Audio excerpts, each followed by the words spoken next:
జై శ్రీరామ్. 2022 నుంచి 2025 ఆగస్టు వరకు మొత్తం 18 ప్రెడిక్షన్స్ అనేవి ప్రూవ్ అయ్యాయి. అవన్నీ కింద డిస్క్రిప్షన్లో ఇవ్వడం జరుగుతోంది. ఈ వారంలో ముఖ్యమైన రోజు వచ్చేసి శని అమావాస్య. ఇది 23వ తారీఖున శనివారం రోజున వచ్చింది.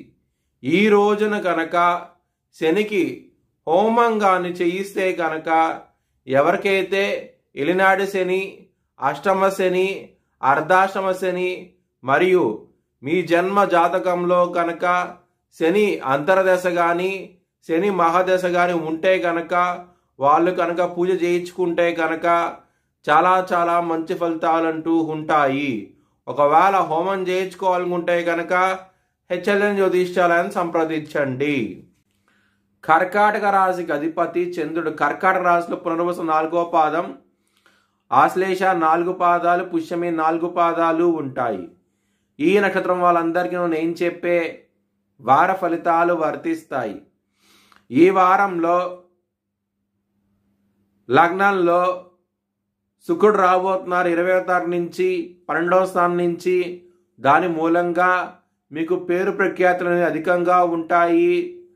గౌరవం అనేది పెరుగుతుంది. ఈ వారంలో చాలా చాలా ఆనందంగా ఉంటారు.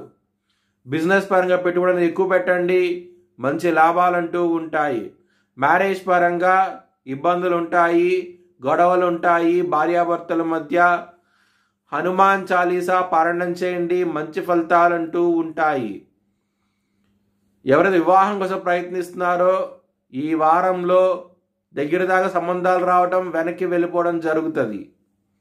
హెల్త్ పరంగా ఇంప్రూవ్మెంట్స్ అంటూ ఉంటాయి. 20వ తారీఖు నుంచి చాలా చాలా ఆనందంగా ఉంటారు.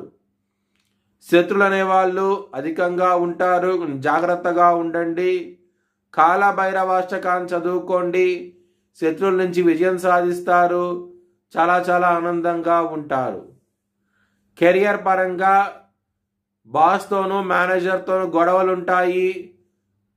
కొత్త ఉద్యోగానికి ప్రయత్నించకండి, ఉన్న ఉద్యోగంలోనే కంటిన్యూ అవ్వండి. ఇబ్బందులు ఉంటాయి కొత్త ఉద్యోగంలో ప్రయత్నిస్తే కనుక. ఎవరైనా సరే విదేశాలు వెళ్ళాలనుకుంటే కనుక ఈ వారం అనేది చాలా అనుకూలంగా ఉన్నది. లవర్స్కి ఈ వారం అనేది అంత అనుకూలంగా లేదు. మీకు గొడవలు ఉంటాయి. లవ్ ప్రపోజ్ చేయగానే రిజెక్ట్ చేసే అవకాశాలు ఎక్కువగా ఉన్నాయి.